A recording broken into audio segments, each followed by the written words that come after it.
Hola a todos, nos encontramos en la biblioteca del Centro Bonastruc Saporta, también conocido como el Gran Cabalista Maimónides, en la ciudad de Girona. Nos encontramos aquí para tener una entrevista, una charla con Eloy Sanz, espagirista y poeta del alma, con alma de poeta. Buenas tardes. Buenas tardes. Ya sé que esta pregunta te la han formulado muchas veces, pero cuando hablas de espagiria, realmente la reacción es de extrañeza ante esta palabra. Entonces vamos a empezar por donde siempre. ¿Qué es la espagiria, Eloy? Bueno, en realidad la espagiria es la alquimia, la antigua alquimia. Y la alquimia es una forma de conocimiento en el cual se intenta describir la naturaleza no como hecha de partes, sino al revés. Se intenta describir las partes como expresión de una voluntad universal, de unas leyes generales de la vida. La alquimia es aquello que pretende entender el propósito de la naturaleza, despertar el fuego y la simiente que lleva escondida cada cosa, cada criatura, para cumplir su destino y ayudarle a llegar a su final. Ese propósito final de la naturaleza es un estado maravilloso, de armonía perfecta, del cual el operador forma parte y tiene que ver con una iniciación, pudiéramos decir así, mística o personal, y se le llama la gran obra. Pues bien, la espagiria sería el nombre que el médico y alquimista Paracelso le dio a la alquimia con un propósito más sencillo, que es despertar ese fuego vital para elaborar medicamentos y utilizarlo para solucionar los problemas cotidianos, la enfermedad y el dolor de las criaturas. La elaboración de medicinas. Podríamos decir que la espagiria es la alquimia aplicada a la elaboración de medicamentos y conocer las leyes de la salud y la enfermedad. Vale. A propósito de Paracelso, tú perteneces a un linaje andalusí. ¿Nos podrías explicar la diferencia entre estos dos linajes, que son los mayoritarios en la península, entre el andalusí y el paracélsico? En realidad no hay diferencia. Tanto el linaje andalusí como el linaje paracélsico provienen de una fuente común, que es la fuente del hermetismo occidental que nace en Egipto y es trasladado a la península, a Europa y primero a la península ibérica, pues por los musulmanes que recogieron el pensamiento egipcio, recogieron el pensamiento de los sabeos en el norte de Persia, en Harrán, y que son todos de tradición hermética, y aparte, y los integraron todos en la península ibérica. También hay que decir que tradujeron los textos griegos que proceden de Egipto, los textos que vienen de las escuelas pitagóricas y platónicas. Bien, este pensamiento hermético, que de raíz platónica y pitagórica, se desarrolla en la península ibérica y se aplica a la medicina. Y es pensamiento alquímico que se aplica a la medicina y es el origen de la alquimia y espagiria andalusí.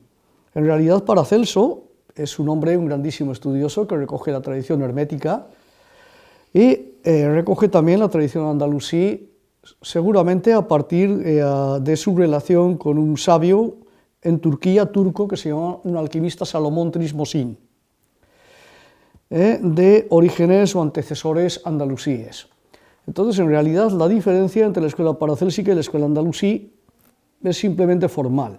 Al extenderse por Europa la escuela paracélsica, desarrolla mucho el aspecto médico y el aspecto técnico de elaboración de medicinas y quizás pierde algo el aspecto teúrgico o mágico que sí que se conserva en la escuela andalusí. Toda la ciencia, el trabajo con el lenguaje, con las letras y con los números.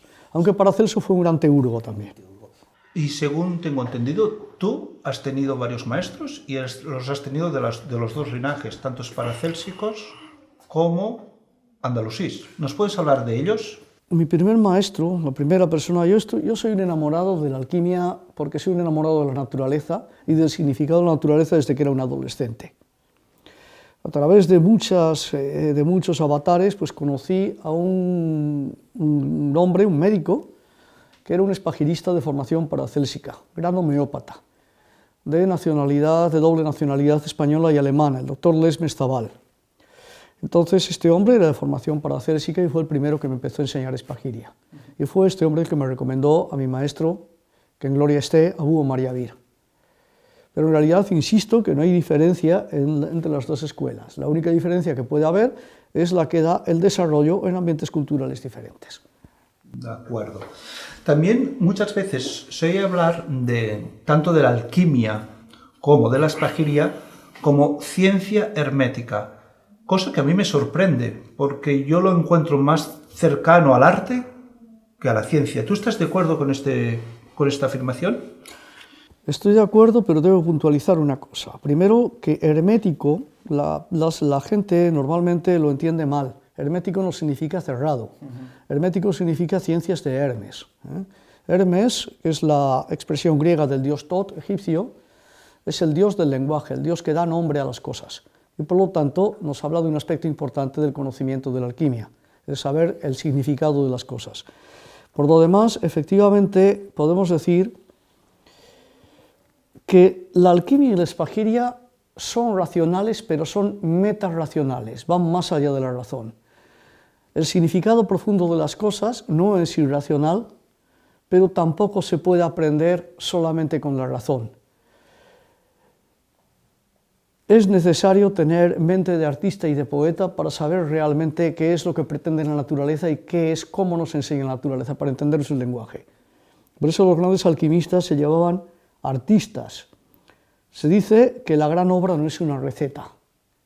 La gran obra es un conocimiento de cómo la naturaleza crece y se desarrolla.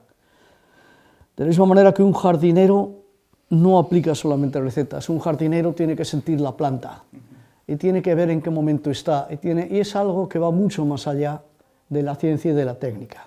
Acabas de decir que se les conocía como artistas, pero también se les conoce como filósofos. ¿Cuáles son las bases de la espagiria? ¿Es la filosofía? Es la filosofía, pero la filosofía tiene un componente que es un componente de amor, porque filo es amor, filosofía sería amor a la sabiduría. Insisto, el filósofo tiene que estar enamorado para poder realmente describir el cosmos. Los antiguos griegos consideraban la poesía como una forma de conocimiento, porque el significado último de las cosas solo se puede expresar por medio de metáforas, y esto hay que tener para ello alma de poeta o de niño. Cuando practicamos la espagiria, ¿qué esperamos conseguir? De otra manera, ¿cuáles son los fines de la espagiria? El fin fundamental de la espagiria sería entender las leyes de la naturaleza y su propósito. Y el fin último de la espagiria sería comprender la naturaleza y llevarla a su fin, es decir, la gran obra alquímica. Ese sería el propósito de la espagiria. Insisto que no hay diferencia entre espagiria y alquimia. Realmente, entender la espagiria también nos llevaría a entender las leyes de la salud y de la enfermedad.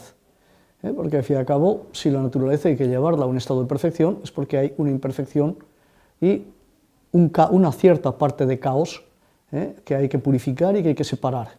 Entonces, el aprendizaje de la espagiria implica aprender a separar lo puro de lo impuro.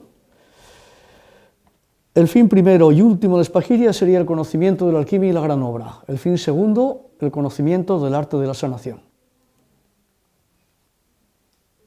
Por lo demás, el conocimiento de la espagiria nos lleva también a un trabajo interior, porque es imposible trabajar con la naturaleza sin trabajar con esa propia purificación interior.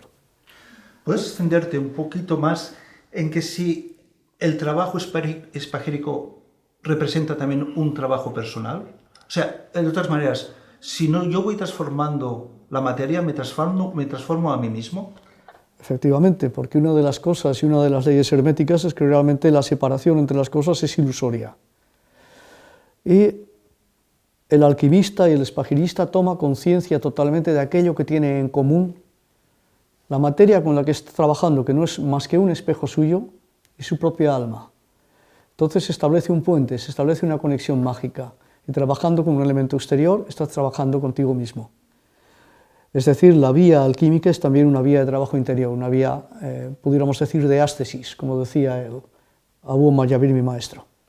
¿Qué disciplinas entrarían en el estudio de la espagiria? O mejor dicho de otra manera, ¿qué es aquellos conocimientos necesarios para llegar a buen término la espagiria? Pues yo diría una cosa, que lo primero que hay que hacer para llevar a buen término la espagiria o la alquimia sería olvidarlo todo. Es decir, primero olvidar, porque implica un cambio, una apertura, una forma de visión diferente de la naturaleza, del conocimiento académico y racionalista que hemos aprendido en nuestra cultura. Por lo demás, pues bueno, podríamos decir que la filosofía, sobre todo la filosofía griega, platónica y neoplatónica y pitagórica, y sobre todo sensibilidad hacia la naturaleza. No creo que sea necesario un conocimiento de muchas disciplinas para entender la alquimia y la espagiria. Sobre todo apertura a la naturaleza. Un pastor de cabras puede ser un buen espagirista. Pero disciplinas como la botánica, la astrología, la misma química o conocimientos más ocultos como la cábala, no serían... La astrología es realmente un conocimiento útil y muy importante en la espagiria, el conocimiento de la astrología, efectivamente, porque una de las tres disciplinas de la sabiduría de los antiguos es la astrología, junto con la alquimia y la magia. La astrología es muy importante. Por supuesto, viene bien el conocimiento si vamos a trabajar con plantas de la botánica, aunque la forma de mirar las plantas un espagirista es muy diferente de la de un botánico actual. El espagirista se preocupa mucho del alma de las cosas. La química no la considero muy necesaria, la química, aunque puede venir bien, algunas cosas de química puede venir bien. Sobre todo la filosofía y tener el alma de un niño.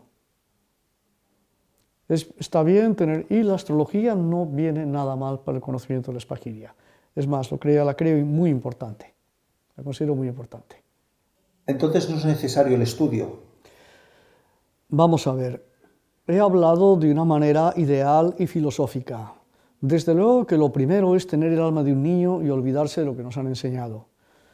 Si vamos a trabajar con las plantas, pues sí es conveniente tener cierto conocimiento de las especies botánicas y de la biología elemental de las plantas. Si vamos a hablar de espagiria médica, pues hombre, no está mal tener un cierto conocimiento pues, de la fisiología y de la anatomía humana. Más de la fisiología, porque en realidad a nosotros no nos interesa tanto la forma de los órganos como cómo funcionan. Y desde luego me parece muy importante el conocimiento de la astrología. Seguramente para responderme a esta pregunta vamos a tenernos que sumergir en la historia. Y es, ¿por qué ha llegado a este desconocimiento, vamos a decir, social y cultural de lo que es la espagiria? ¿Qué ha pasado cuando otras medicinas tradicionales, como la china o la ayurveda, aún siguen vivas y son tienen la misma raíz? ¿Qué pasó en Europa? Hay varias razones para este desconocimiento o este olvido.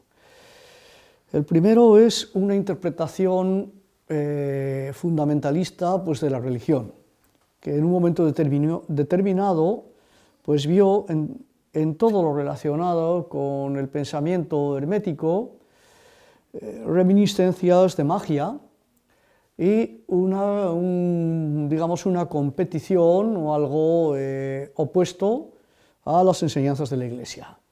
Esto durante la baja Edad Media no era muy fuerte, de hecho, muchos sacerdotes cristianos y filósofos cristianos pues, fueron estudiosos del hermetismo. No obstante, ya cuando entró la Inquisición y ya en la Alta Edad Media y posteriormente ya en la Edad Moderna, con el auge de la Inquisición, pues sí, esta forma de pensamiento, el pensamiento hermético, se consideró herética.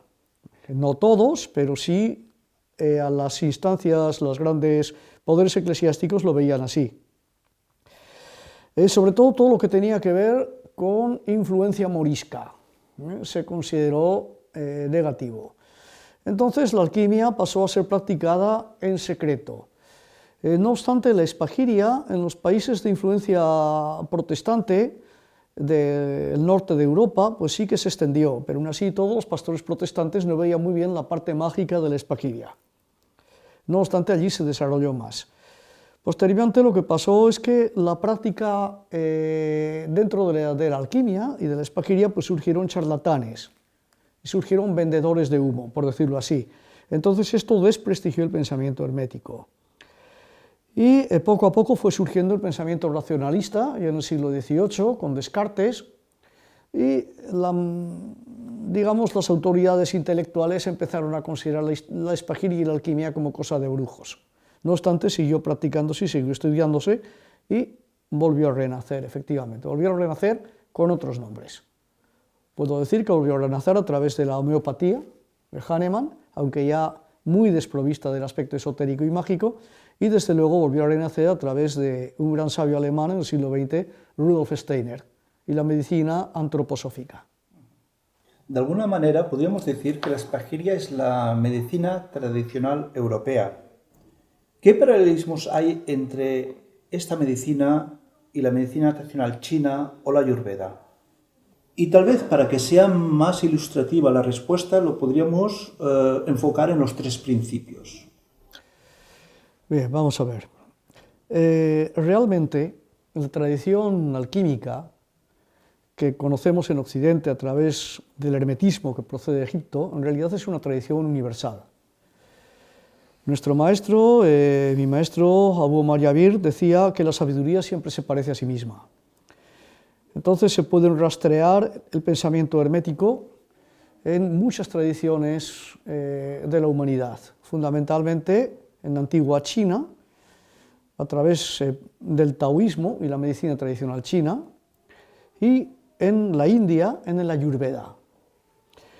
Realmente todas estas grandes tradiciones son cosmogonías, y estas cosmogonías, curiosamente, se parecen muchísimo unas a otras, solo se diferencian en cuestiones culturales. Por ejemplo, la estructuración de la energía primordial del universo en tres manifestaciones, en tres principios, se da absolutamente en las tres tradiciones. Los hindúes hablan de las tres doshas, en la filosofía taoísta se habla de los tres mundos, y en el organismo de los tres yaos, y en la filosofía hermética se habla de los tres principios universales, el sulfuro, el mercurio y la sal. Pero realmente son tres manifestaciones primarias de la fuerza fuente de toda fuerza, el espíritu universal. Quiero decir que en realidad no es que haya conexiones entre estas tradiciones, sino que son la misma tradición universal, cuyo origen no se sabe, que se manifiestan en tres aspectos, en tres mundos culturales diferentes. O sea que lo que quieres decir es que, aunque del mismo origen, culturalmente se expresan de manera diferente, y lo que los chinos llaman chi, lo que los hindús llaman prana y lo que los espajistas llaman spiritus mundi, ¿es el mismo concepto? Efectivamente, es lo mismo, aunque puede tener matices o aspectos distintos según la cultura en la que se expresa, pero efectivamente es lo mismo. Me gustaría ahora que entráramos en la vertiente más terapéutica de la espagiria. En el mercado podemos encontrar hasta productos espagíricos. ¿Qué nos diferenciaría un producto espagírico de uno que no lo sea? ¿Cuál es la diferencia? Bueno, fundamentalmente la diferencia fundamental es la presencia del spiritus mundi. Esto es fundamentalmente. El espagirista y el trabajo espagírico, aportando sobre todo la sal de la planta, que se encuentra oculta en las cenizas, consigue atraer el spiritus mundi, que es el que da forma, por decirlo así, al alma de la planta, y el que reconecta a este preparado con la vibración del cosmos. Nos hablas del espíritu mundi, pero mucha gente no sabrá qué es. Bien, se nos dice en nuestra tradición, dice la tradición del esoterismo musulmán, en el Corán está escrito, y te preguntarán acerca del ruh, que es como se llama en árabe el espíritu universal. ¿Sí? dice, pocos son los que pueden hablar de él. El Spiritus Mundi es esa fuerza, fuente de toda fuerza, que sería aquella herramienta que utiliza el Creador para dar forma al mundo. Sería la primera criatura manifestada, pero no es una energía ciega y desordenada, es una fuerza consciente. Es la primera criatura a través de la cual se expresa y se despliega el universo. Los alquimistas le llamaron Spiritus Mundi, en hebreo es el Ruach, Ruach, en árabe Ruh, y en la China es el Chi, en la India es el Prana, pero es la primera manifestación de la voluntad del Creador y donde la copa donde se despliega su voluntad. ¿Y en un remedio espagírico no tendrían que estar también presentes los tres principios, la sal, el azufre y el mercurio? No estamos hablando de los elementos químicos. Desde luego que tienen que estar. Y entre los tres forman el vaso donde va a entrar el pájaro de Hermes. Entre los tres, en la adecuada proporción, hacen el vaso donde va a reposar el Spiritus Mundi. Pues me gustaría que aclararas que no estamos hablando realmente de los elementos químicos, no estamos hablando del hidrógeno líquido ni del azufre que quema.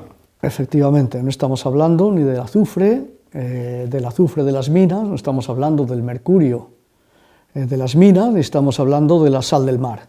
Estamos hablando de tres aspectos de manifestación de la materia que resuenan con tres aspectos diferentes del Spiritus Mundi, es decir, de la energía básica del universo.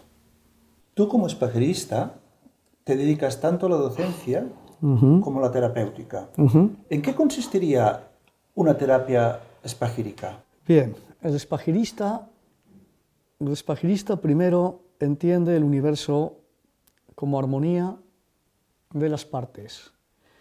Las partes existen porque hay una armonía perfecta. La armonía perfecta definiría la salud. La desarmonía entre los distintos aspectos de la energía vital en el organismo sería lo que constituye la enfermedad. Entonces el espagirista tiene herramientas para captar qué tipo de desarmonía se produce en la persona. Por decirlo así, si el organismo entero fuera una danza, una coreografía, ¿cuál de los bailarines está desafinando o está perdiendo el paso? O si fuera una orquesta, ¿cuál de los músicos está desafinando? Para eso tiene herramientas, pero para eso tiene una conexión con la naturaleza y una intuición.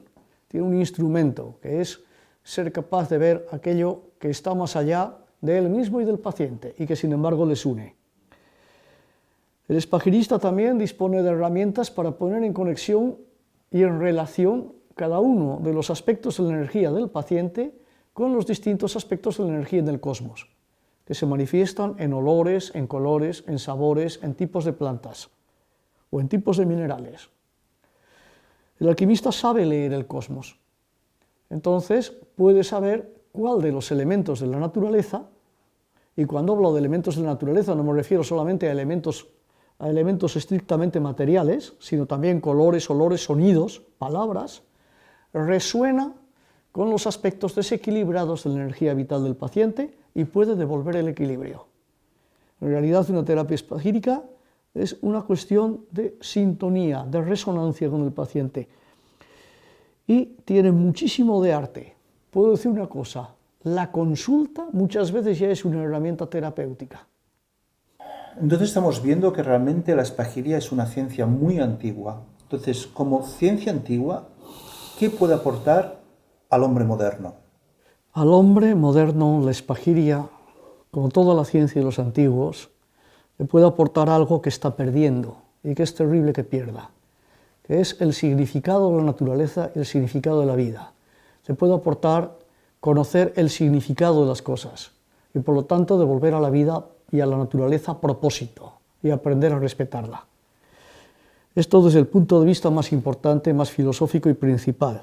Desde un punto de vista secundario, en la medida que la espagiria y la alquimia ve a la naturaleza como un todo integrado y puede poner en relación cosas entre sí, digamos, es un aprender a leer la naturaleza, pues es una herramienta valiosísima para establecer conexiones y relaciones entre cosas aparentemente diferentes. Y por lo tanto, para el médico es un auxiliar valiosísimo para ver relaciones entre síntomas y órganos aparentemente desconectados, por ejemplo. Es decir, le puedo aportar dos cosas. Primero, aprender a leer la naturaleza como un todo y ver relaciones ocultas. Y segundo, y la principal, respetar la naturaleza como algo sagrado y que tiene un sentido y un propósito en cada una de sus criaturas. Cosa que para el hombre moderno es fundamental, porque la ciencia sin conciencia está destruyendo la naturaleza. Actualmente se están ofertando muchos cursos online. ¿Tú crees que la Spagyria podría formar parte de estos cursos como transmisión de este conocimiento antiguo? Creo que puede hasta cierto punto. Se pueden enseñar las bases filosóficas de la Spagyria, se pueden enseñar online, no cabe duda. Se pueden enseñar conocimientos teóricos, se pueden enseñar manipulaciones de laboratorio y prácticas técnicas. Se pueden dar conocimientos básicos que abran la puerta, pero la Spagyria no es solamente un conocimiento, por decirlo así, intelectual, un conocimiento intelectual. La Spagyria requiere una transmisión, algo que pasa de manera más misteriosa del maestro al discípulo, y para eso es fundamental la presencia. Se puede hasta cierto punto abrir las puertas y transmitir la iniciación a la Spagyria online, se pueden dar conocimientos que luego el propio alumno, a partir de su profundización en esos conocimientos, pues puede llegar a abrirse a esa conexión. Pero la transmisión espagírica, tal como decía Abu Omar Yabir, tiene que ser presencial y directa, porque hay una transmisión sutil que va mucho más allá de las palabras. Pues seguiremos viviendo en el misterio y darte las gracias por tus respuestas. Pues yo muy agradecido también a vosotros por el interés y por la oportunidad de dar a conocer esta bellísima tradición que cada vez es más necesaria. Una ciencia al servicio de la conciencia y del amor. Una ciencia con significado.